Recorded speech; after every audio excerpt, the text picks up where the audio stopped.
let's talk about Iron Maiden. Now, obviously, not even 2 days ago, Nicko McBrain announced his departure from touring with Iron Maiden. Not leaving the band, but playing on the tour. And we talked about the fact that, I brought it up in the last podcast, talked about the fact that he's not really technically leaving the band. He's just stepping away from touring with them. And we talked about the fact that Iron Maiden is probably going to be announcing a replacement very soon. Well, maybe a day and a half later, they did just that.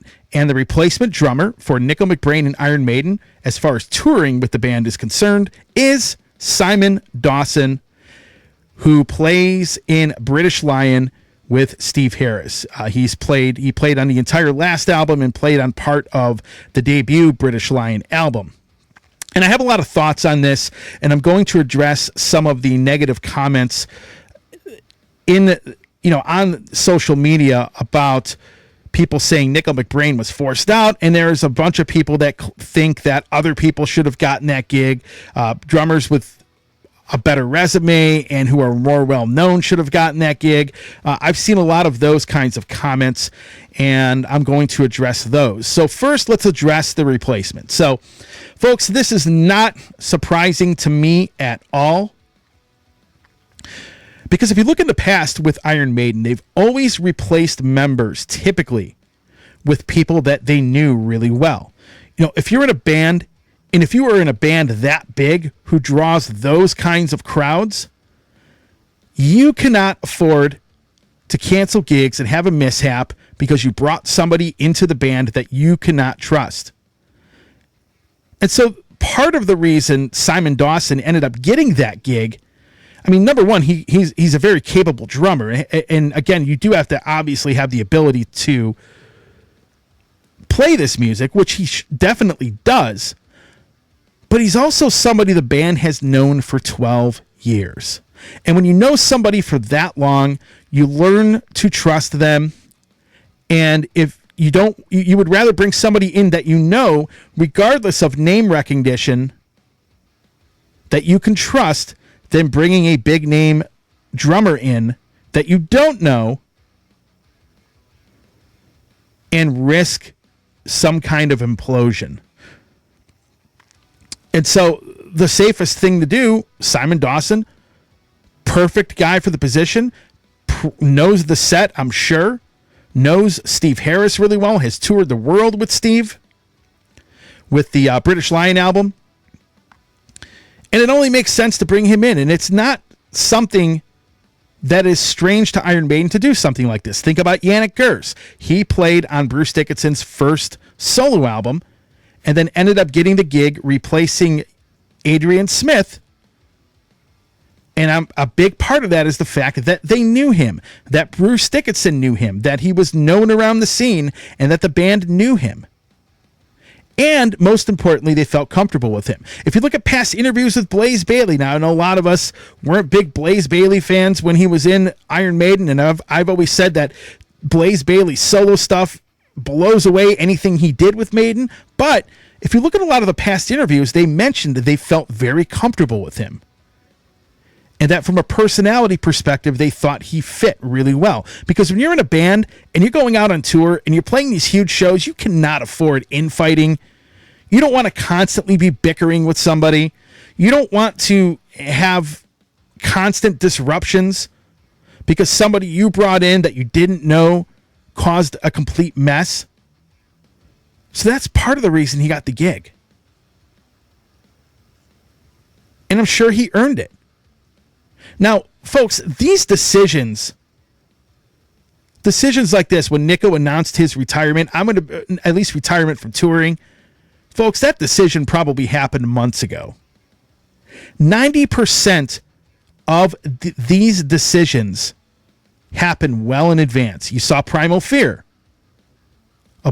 Pretty much almost the entire band, but two people, departed the band, and they announced replacements like maybe a week later. Because all of this was already planned. Very rarely, unless there's like a mitigating circumstance, like a sudden illness or something crazy like that, these things just don't get decided in like a day or two. This has been coming for a while. And I get it. You know, Nicko McBrain's 72 years old. He's been in the band for 42 years. And I think Nicko will probably end up playing on the next Iron Maiden studio album. He's just not going to tour. Now, part of that, and I'm pretty sure almost all of it, is he physically is having a hard time. And the reason, and he wasn't, folks, for all of you saying that he was forced out, he wasn't forced out by anybody. Nobody in Iron Maiden's management came and said, Nicko, you got to leave. I think he decided to leave himself. Because here's the thing, folks, the man had a stroke. For those of you who have never had a stroke or never witnessed anybody having a stroke, there is a very, very long recovery time after having one. Most people are never the same physically. Most people they can barely walk, much less get up, play drums in a heavy metal band for 2.5 hours. But Nicko managed to play. Now, his playing wasn't exactly the same after that happened. I get it. Because he probably has physical limitations. And unfortunately, Mother Nature and Father Time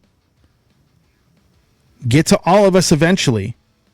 And he probably just can't physically do the rigors of a tour. People don't realize on a tour with a band, it is very physically demanding on a drummer. You have to be in great physical shape. The fact that the guy's in his 70s after having a stroke and going on stage and was playing gigs, that's what I call dedication, folks. But it came to a point where he probably couldn't physically deal with it anymore. Now, I'm hoping Nicko plays on a future Iron Maiden album whenever they decide to record one, and I'm sure that's probably going to be the case, because if you look at the press release, he says he is not leaving the Iron Maiden family. He's just stepping away from the touring portion of it.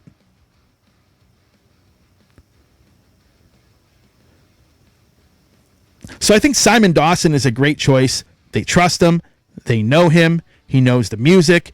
And Steve Harris is probably very comfortable playing on the road with him. And if Steve is comfortable with that, the rest of the guys in the band, I'm sure, are comfortable with that. And they probably know him very well. And he's probably been practicing this set for quite a while now to where he could just step in.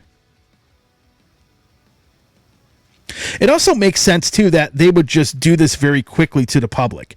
So Nicko steps down. They wait till they played a huge show in South America. I believe that's where they were at. Give this big farewell. And then a new guy could step in, and then nobody's out there speculating who's going to join Iron Maiden, who's going to be the new drummer on tour. They already had that picked out. And now that it's done and over, it's no longer a story. I think they handled this the right way. They handled it in a manner they needed to handle it, and I think getting a member you can trust in the band makes a lot of sense to me. And I'm excited for them. Look, I've seen Iron Maiden a long time. Not a long time, a lot of times. And they are a tremendous live band, even in their age bracket. They still go out and put on a hell of a show. It's sad Nicko is gone. He's a really super nice guy, and I've always had good encounters with him in the past. But they moved on with a guy that I think is going to deliver the goods live, who's hungry for the gig, and who they trust. And that, to me, is the most important thing. So I'm hoping Nicko will play on a future Iron Maiden release. I think he might. I'm sure he will. He might come and guest and play drums at a big festival here and there, I'm sure. Maybe he might help the band and the management out. Plus, he has his own businesses that he has started. I mean, that's all listed in that press release. So that's where I stand in the Iron Maiden thing. I think it's a great pick as his replacement. And I am glad the band is moving forward without a hitch.